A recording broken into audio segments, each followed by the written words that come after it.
Selamat pagi semua. Nama saya Alvin. Saya adalah mahasiswa Universitas Bangka Belitung, jurusan Sastra Inggris. Saya di sini akan menyampaikan hasil analisis saya mengenai penerjemahan literatur, teks penggalan prosa, dan teks drama.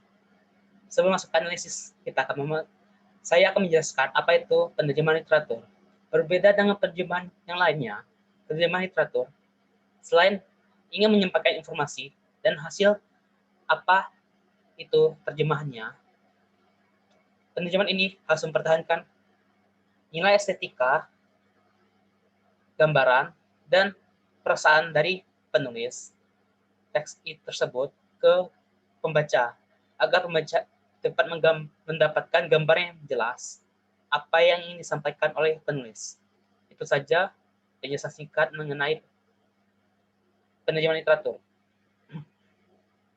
Kita akan masuk ke analisis prosedur penerjemahan yang saya lakukan di sini. Prosedur yang saya lakukan di sini adalah sebagai berikut: eksplikasi, penambahan, dan fonologis. Eksplikasi saya masukkan ke bagian sini, di mana pada teks sumber terdapat kata 1000, 5, 6, 7, 8, 9. Dan jika saya menerjemahkan secara word for word atau kata per kata, secara tanpa memikirkan apakah membaca dari luar negara atau dari Inggris misalnya mengerti. Oleh karena itu, saya memberikan gambaran atau deskripsi singkat apa itu 1000, 5, 6, 7, 8, 9 di sini, yaitu sebagai berikut: 1000, 5000, 6000, 7000, 8000, 9000.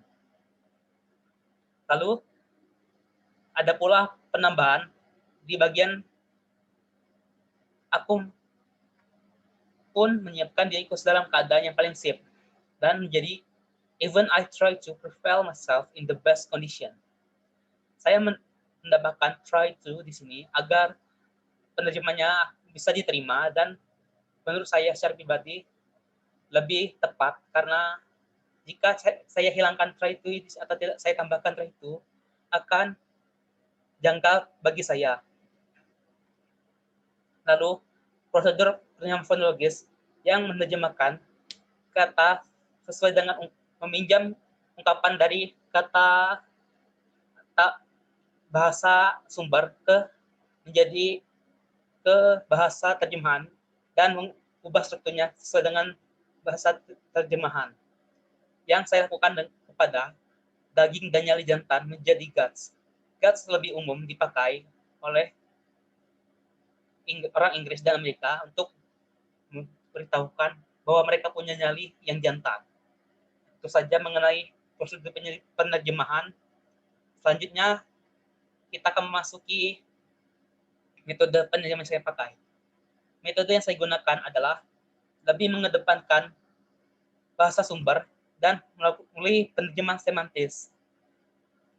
Alasan saya memilih penerjemahan semantis adalah karena penerjemahan semantis ini mempertahankan estetik dari bahasa sumber, di mana yang menurut saya sangat sesuai sekali dengan apa itu penerjemahan literatur yang harus mempertahankan nilai estetik, gambaran, dan perasaan penulis ke bentuk hasil terjemahan itu, agar pembaca yang membaca bahasa terjemahan bisa memiliki gambar yang jelas bagaimana cerita tersebut misalnya. Lalu kita akan memasuki masalah apa saja yang saya temukan dalam melakukan penerjemahan ini. Hal yang paling menjadi masalah bagi saya adalah kurangnya pengetahuan atau lack of the knowledge, dan kurangnya lack of metodologi. Saya memiliki minim pengetahuan mengenai gaya bahasa dan struktur gramatikal bahasa sumber sendiri, terutama, dan untuk menerjemahkannya ke bahasa terjemahan atau bahasa sasaran. Lalu saya masih baru dan saya kurang tahu tahu apakah ada metode lain untuk menerjemahkan teks literatur dengan baik selain penerjemah semantis. Itu saja menurut saya, akan saya akhiri presentasi hari ini. Terima kasih dan saya minta maaf apabila ada kesalahan. Selamat pagi.